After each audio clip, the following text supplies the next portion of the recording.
It's Laura Eubanks of Design for Serenity, and today Greg and myself and Hannah and Omar and Miguel are here in Culver City in Los Angeles doing a seasonal maintenance. We come up here every 4 or 5 months, and it has been extremely dry in California. We're in the middle of January and we have not seen a drop of rain in months. So our client is wonderful about hand watering this garden, but she has been kind of a little confused because normally this time of the year we would have seen some rainfall. And so many of our succulents are dormant in the winter, and she was very, very concerned about watering for fear of rotting things that were, not as actively growing. But what I explained to her, and a lot of this is just instinct and trial and error, but when we have these unseasonable Santa Anas, like we get Santa Anas around October usually, not December and January. The Santa Anas are what have exacerbated all the fires here in Southern California too. And story. When I did my master gardener training years and years ago, we used to go every Tuesday for 6 hours into a classroom and listen to people, just like open our heads and pour in information. And they put on a video of this guy, the scientist, showing how evapotranspiration works, where he took like an aquarium and put dirt in it and then started dripping water onto the dirt to show penetration. And the point of all the story is, it was the most boring thing I've ever seen, but I have never forgotten that example of how when the air is dry and there is zero moisture, the plants go into overdrive trying to support themselves. And because the temperatures are also unseasonably warm, their plants are not fully dormant. So, long story short, water your plants in Santa Ana conditions, preferably in the early morning. Okay, so some other things. Remember these Chinese elm trees that they're so beautiful. They really are. I mean, they're so structural, and they're all over this neighborhood. It's an older neighborhood, a historic neighborhood in Los Angeles near LAX. And yet, look at the mess. Look at the detritus. I have hives. I've broken out in hives. Our poor client has just given up trying to keep up with these leaves because of the drought and because of the dryness. The Chinese elm is also dropping leaves like crazy. So it's just this perfect storm. But she wants to eliminate a lot of the tapestry stuff that we did in other areas of this garden and focus on these areas here, which are, right as you look up into the house, as you step in through the gate to go to the front door. Just kind of isolate the tapestries here. And then in areas where, like all this parking, what is this called? Strip? Parking strip, yeah.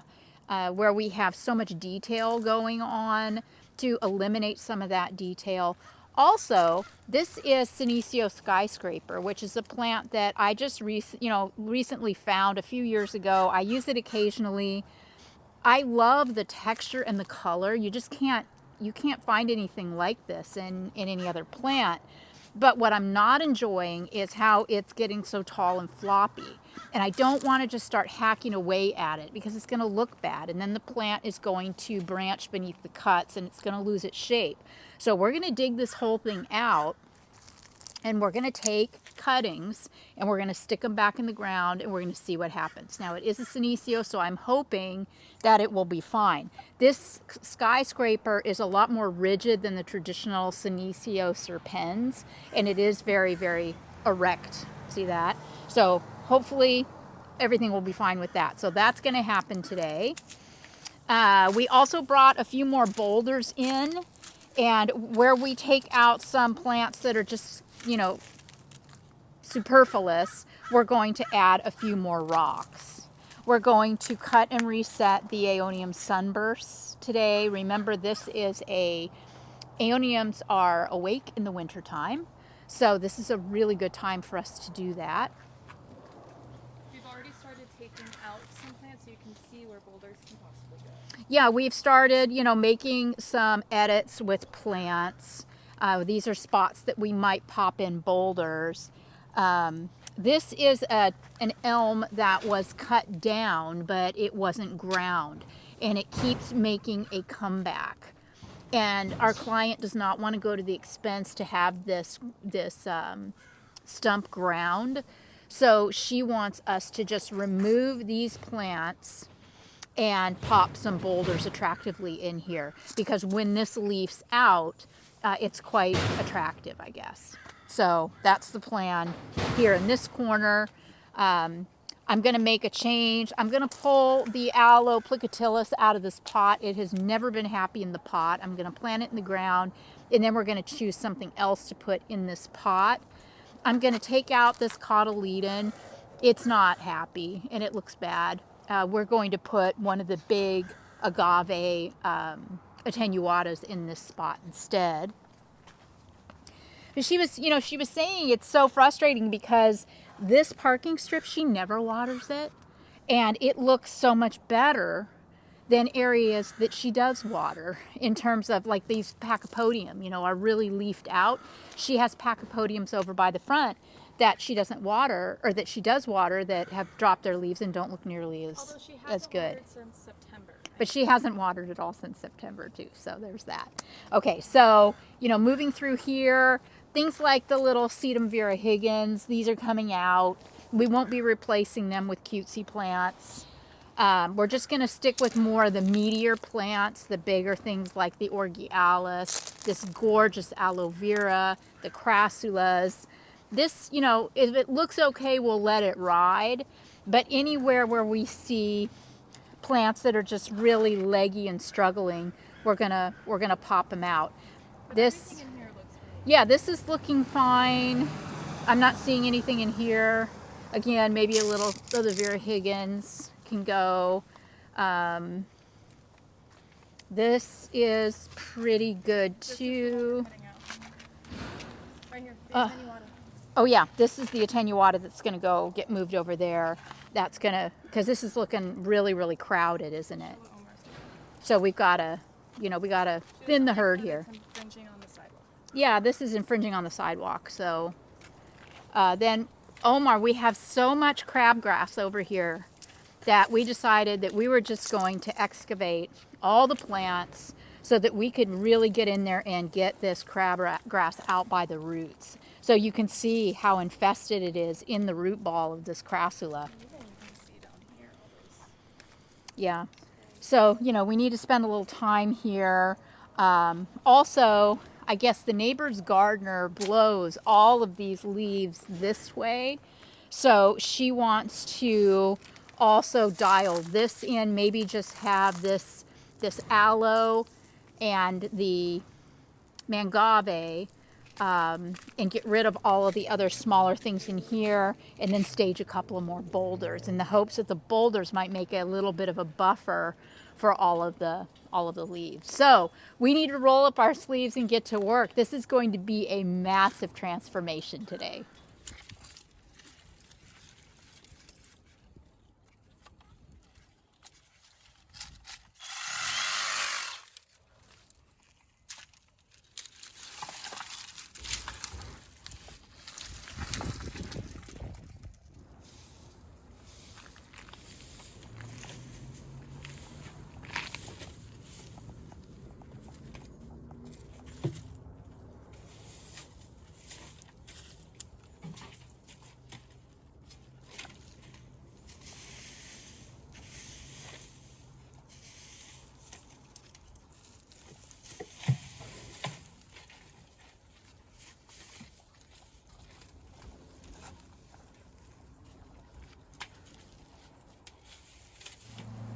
Well, it's a wrap in Culver City for another 4 or 5 months. We got all the detritus cleaned up out of this rock. We cleaned all the plants. We treated the plants. We added fresh plants, did a little thinning out, added some boulder, and then I went through in the last 10 or 15 minutes and I just watered. So we are also expecting a little bit of rain, thank God, this weekend. up here in LA, so that will also go a long way to helping these plants. But I did my best to soak the soil, to rinse all the dust off, and just, give everything a really well-deserved and a well-needed drink. This is such a special garden. It's so beautiful. It's precious, really. And it's been a couple of years now since we put it in. And I'm very, very pleased with the bones, with everything that you see here. We had one plant, okay, two plants that did not do well here were the Euphorbia millii. We have a couple survivors, but most of the little millii or crown of thorns passed away. And that's the thing with that plant. Sometimes I have luck with them and sometimes I don't. So I don't ever use a whole lot of them in my gardens when I do installations until I'm sure they're going to do well. And in some places they do. Another plant, kind of surprisingly, that did not do well was the Echeveria harmsii, ruby slippers. Those all tanked. So those all came out. Miguel actually redid these pots. He did a beautiful job. Remember the little aloe plicatillus was in this one, and it was not happy. So I took it out, had him plant this really, really beautiful Aeonium sunburst crest.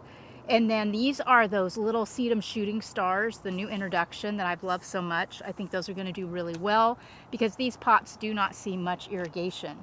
The little plicatillus I planted right here. So Godspeed, my little friend. I hope it loves it in that spot.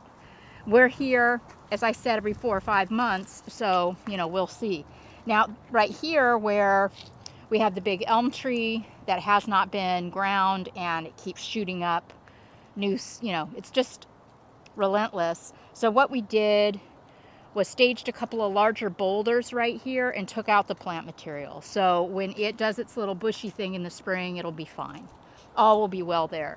This area didn't really require a whole lot at all other than just cleanup and water. Because, see here, this is how you can tell the Kalanchoe orgialis. This is another plant that doesn't often do well in some gardens, but it does great here.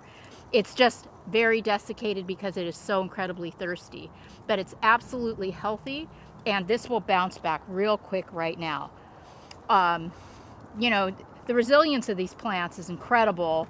The crassulas, despite the fact, that they were in such deep drought, still managed to throw off some blooms despite that. God bless. And the aloe vera here, look, it's getting ready to flower. So beautiful.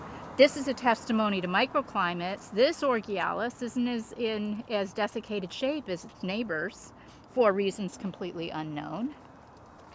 We have came in here the last maintenance and we lined this all with rubble because the rock was just not staying on the sidewalk. It happens sometimes. So, that's why you see all the rubble.